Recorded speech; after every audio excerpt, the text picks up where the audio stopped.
Assalamualaikum warahmatullahi wabarakatuh. Perkenalkan, nama saya Sefira Rahmawati dengan NIM C1C021162.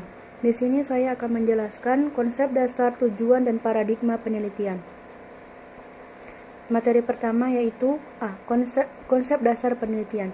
Penelitian merupakan upaya untuk mendapatkan nilai kebenaran, tetapi bukan satu-satunya cara untuk mendapatkannya. Beberapa teori tentang cara yang dapat ditempuh untuk mencapai nilai kebenaran diantaranya Teori empirisme, dikembangkan oleh John Locke dari Inggris. Teorinya menyatakan bahwa nilai kebenaran dapat dicapai melalui pengalaman empiris, pengalaman yang diperoleh secara inderawi, pengalaman melalui pengamatan. B. Teori rasionalisme, dikembangkan antara lain oleh Leibniz dari Jerman. Teori menyatakan bahwa nilai kebenaran dapat dicapai melalui proses berpikir yang menghasilkan kesimpulan rasional, kesimpulan berdasarkan pertimbangan akal. C. Pragmatisme, dikembangkan antara lain oleh Charles Sanders Peirce dari Amerika. Teorinya menyatakan bahwa nilai kebenaran dapat dicapai melalui penyelidikan yang berorientasi pada kepentingan masa kini dan masa datang. Oleh sebab itu, nilai kebenaran akan berkembang sesuai dengan kondisi, tempat, dan proses. Penelitian juga dilaksanakan untuk menjawab persoalan-persoalan yang dihadapi manusia dalam kehidupannya, seperti halnya dengan ekonomi, politik, agama, sosial budaya, dan pendidikan.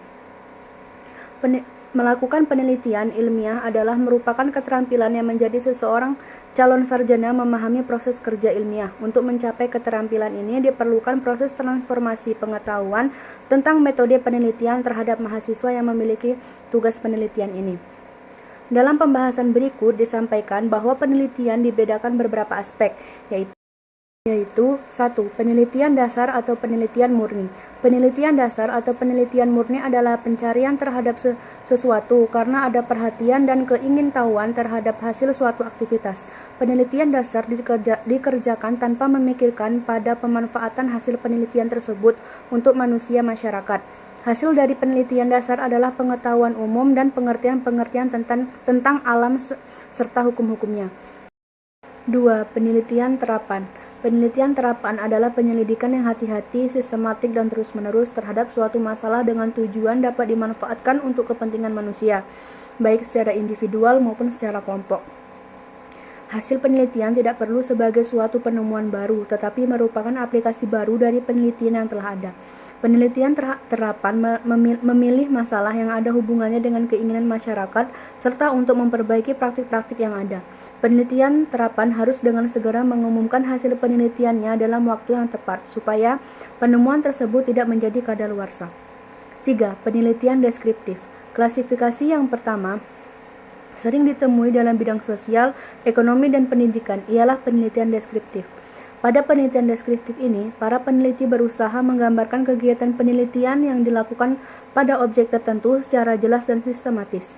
Penelitian deskriptif ini juga disebut penelitian praeksperimen, karena dalam penelitian ini mereka melakukan eksplorasi, menggambarkan dengan tujuan untuk dapat menerangkan dan memprediksi terhadap suatu gejala yang berlaku atas dasar data yang diperoleh di lapangan untuk membuat pencadaran atau gambaran secara sistematis, faktual, dan akurat mengenai fakta-fakta dan sifat-sifat populasi atau daerah tertentu.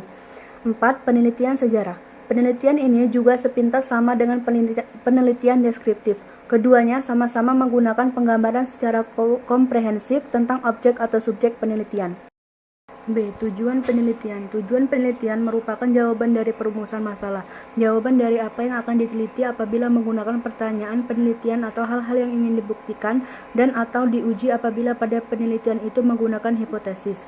Tujuan penelitian sangat erat hubungannya dengan masalah, pertanyaan penelitian, dan hipotesis. Tujuan penelitian berkaitan dan memberi pengaruh terhadap bagian penelitian yang lain, di antaranya metode, teknik, alat, maupun generalisasi yang akan diperoleh.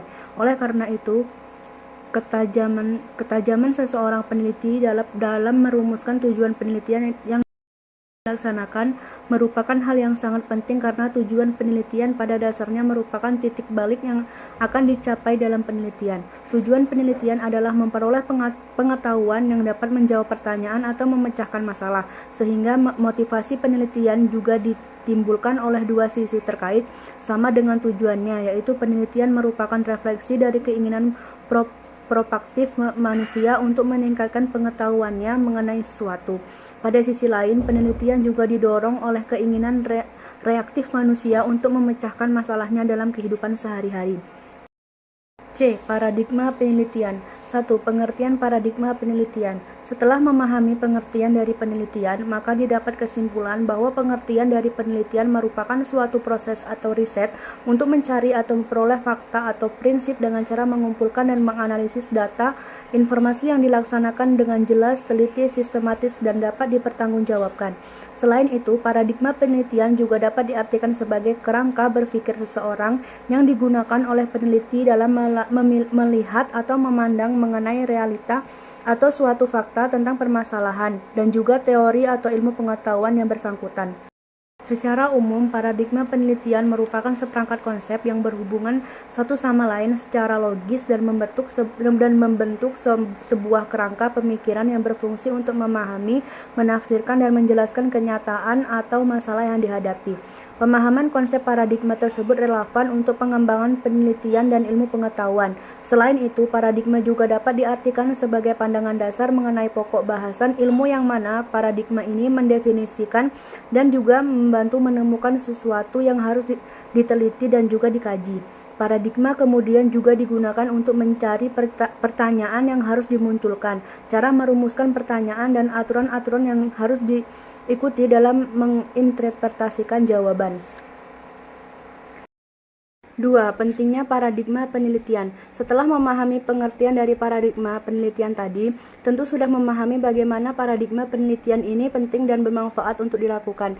Hal ini mengacu pada fungsi paradigma penelitian yang mana digunakan untuk menentukan pendekatan yang sesuai dengan yang akan digunakan dalam melakukan penelitian atas sebuah permasalahan. Ketika Anda sebagai peneliti melakukan sebuah penelitian atau penyelidikan terhadap suatu masalah, maka akan muncul sebuah paradigma peneliti yang berupa jenis-jenis paradigma yang kemudian di dalam paradigma tersebut akan memunculkan berbagai pendekatan dan metodologi penelitian yang dapat digunakan sebagai acuan atau alat bantu bagi peneliti untuk dilakukan penelitian.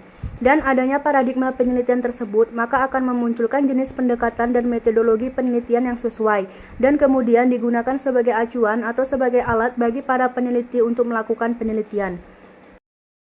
3. Jenis-jenis paradigma penelitian. A. Paradigma penelitian kuantitatif.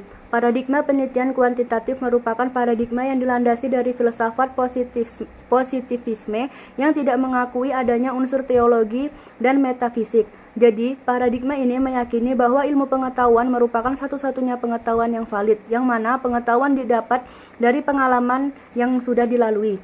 B. Paradigma penelitian kualitatif. Selain paradigma penelitian kuantitatif, jenis paradigma penelitian yang selanjutnya adalah paradigma penelitian kualitatif. Paradigma penelitian kualitatif menganut model humanistik yang mana menjadikan manusia sebagai subjek penelitian di dalam fenomena atau suatu peristiwa yang akan diteliti. C. Positivisme. Jenis paradigma penelitian selanjutnya adalah paradigma penelitian positivisme. Paradigma penelitian positivisme merupakan paradigma yang didasari pada hukum dan juga prosedur baku dan tunggal di mana ilmu pengetahuan tersebut dianggap deduktif dan juga di dalam penelitian tersebut melibatkan berbagai variabel di dalamnya. Sekian presentasi dari saya. Jika ada kesalahan saya mohon maaf. Saya akhiri. Wabillahi taufiq wal hidayah. Wassalamualaikum warahmatullahi wabarakatuh.